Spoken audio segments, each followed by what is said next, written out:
साथियों, आज हम लोग पढ़ने वाले हैं त्रयोदशः पाठ यानी 13वां अध्याय, और इसके अंतर्गत हम लोग पढ़ेंगे भूतकाल यानी लंग लकार के मध्यम पुरुष एवं उत्तम पुरुष के बारे में।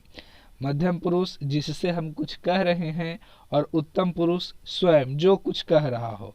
यानी इस शीर्षक से ही पता चल जाता है हमें कि इस चैप्टर में दो लड़का आपस में बात कर रहा होगा। उसमें एक मान लिया जाए मैं जो बोलने वाला और दूसरा आप जो सुनने वाला। इस तरह से यहाँ पे वार्तालाप किया गया है जिसको हमें पढ़ना है। हेडिंग दिया गया है मातुलस्य ग्रामः। मातुलः का मतलब होता है मामा जी और मातुलस्य ग्रामः का मतलब हो गया मामा जी का गांव।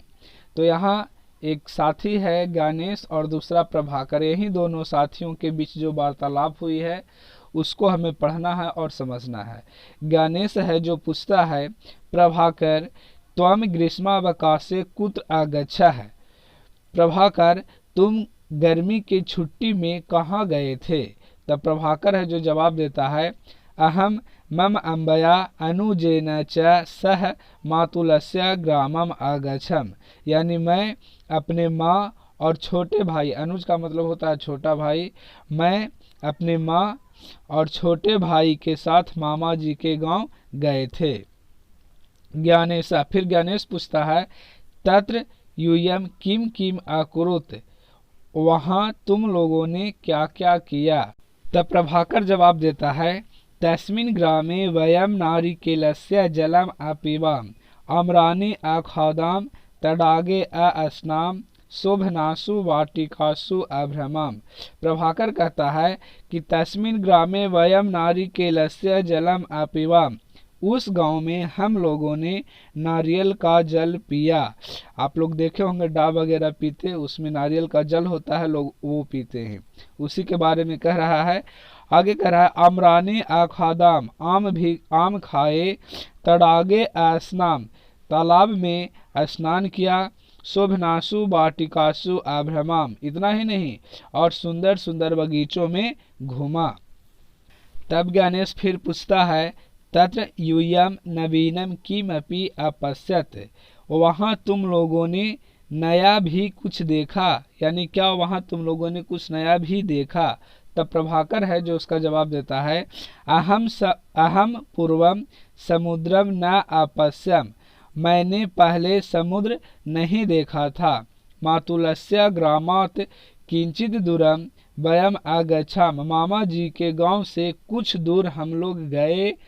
तत्र समुद्रम अपि अपश्यम, वहां समुद्र भी देखा। इन्होंने कभी समुद्र को नहीं देखा था और यह मामा जी के गांव से कुछ दूरी पर समुद्र था। ये लोग वहां गए और समुद्र को भी देखा। अहो ज्ञानेश समुद्र कीदृशः विशालः अस्ति, और कह रहा है बहुत ही मग्न होकर के कि हे ज्ञानेश समुद्र कितना विशाल होता है। यानी यह आश्चर्य से कह रहा है कि समुद्र कैसा विशाल होता है, कितना विशाल कितना बड़ा होता है। फिर ज्ञानेश कहता है किम समुद्रस्य जले त्वम स्नानम अपि अकरोह, क्या समुद्र के जल में तुमने स्नान भी किया। ज्ञानेश ऐसा पूछा। तब प्रभाकर कहता है नहीं नहीं, मतलब नहीं नहीं, समुद्र अतीव भयंकर अस्ति, समुद्र बहुत ही भयंकर है। वयम समुद्रस्य जलम केवलम आस्पृशाम, मतलब हम लोगों ने समुद्र के जल को केवल स्पर्श किया, सिर्फ छुआ, हाथ में लिया, इस तरह से सिर्फ छुआ, स्पर्श किया। तत्र प्रातः रमणीयम सूर्योदयम अपि अपश्याम, वहां सुबह का जो रमणीय सुंदर सूर्योदय होता है उसे भी देखा। समुद्रस्य तटे वयम आक्रीडाम आधावाम च, समुद्र के तट पर हम लोगों ने खेला और दौड़ा। यानी जो भाई के साथ थे इन लोगों ने वहां समुद्र के तट पर खेल कूद की और दौड़ धूप भी की। आगे ज्ञानेश कहता है मम अपि समुद्र दर्शनाय इच्छा भवति, मतलब मेरी भी समुद्र दर्शन करने की इच्छा है, यानी मुझे भी समुद्र देखने की अभिलाषा हो रही है। प्रभाकर, तो प्रभाकर कहता है अन्यस्मिन अवकाशे त्वम अपि अस्माभिः सह चल, यानी अस्मिन अवकाश यानी दूसरे छुट्टी में तुम भी अस्माभि सह यानी हम लोगों के साथ चलना।